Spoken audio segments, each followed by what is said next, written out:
ഈ ഒരു champions league match മിസ്സാക്കിയവർക്ക് അത് തീരാ നഷ്ടമായിരിക്കും. കാരണം അത്രയും വാശിയും ആവേശവും നിറഞ്ഞൊരു പോരാട്ടമായിരുന്നു Barca versus Benfica match.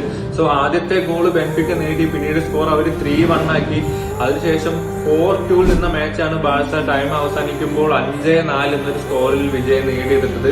So ഏതായാലും ബാഴ്സ എതിർ ടീമിനും എതിർ കളിക്കാർക്കും ഒന്ന് ആശ്വസിക്കാനുള്ള ഒരു അവസരം കൊടുത്തിട്ട് മാത്രമാണ് ഗോൾ അടിച്ചു കൂട്ടുന്നത്. കാരണം റയലിനെതിരെയുള്ള മാച്ചിലും ഇപ്പം ബെൻഫിക്ക ആയിട്ടുള്ള മാച്ചിലും ആദ്യ ഗോൾ നേടിയത് അവരായിരുന്നു. ശേഷം ബാഴ്സ ഗോളടി തുടങ്ങിയ പിന്നെ നിർത്തുന്നത് 4-5 ഗോളിലൊക്കെയാണ്. സോ ഈ ഒരു മാച്ചിൽ അത് ആവർത്തിച്ചു. 4-5 എന്ന സ്കോറിലാണ് ബാഴ്സ ജയിച്ചത്. മികച്ചൊരു കംബാക്ക് തന്നെയായിരുന്നു. അതും എക്സ്ട്രാ ടൈമിൽ 90 മിനിറ്റ് കഴിഞ്ഞുള്ള ഒരു സമയത്ത് റാഫിഞ്ഞയുടെ ഒരു അടിപൊളി ഗോൾ. റാഫിഞ്ഞയുടെ കാര്യം ഒന്നും പറയാനുള്ള, ടീമിന് വേണ്ടി അത്രയും എഫർട്ട് എടുത്ത് കളിക്കുന്ന ഒരു പ്ലെയർ. പിന്നെ പെഡ്രിയുടെ പെർഫോമൻസ് എടുത്ത് പറയണം. ഇനിയസ്റ്റയൊക്കെ ആയിട്ട് കമ്പയർ ചെയ്ത് പോവാണ്. ഫുൾ ഫോമിൽ ഇഞ്ചറി ഒന്നും ഇല്ലാത്തൊരു പെഡ്രിയുടെ കളി കാണുമ്പോൾ. പക്ഷെ നിലവിൽ നമ്മൾ ലിവർപൂളിന് തൊട്ട് പിന്നിലായി ചാമ്പ്യൻസ് ലീഗിൽ 2ാം സ്ഥാനത്താണ്.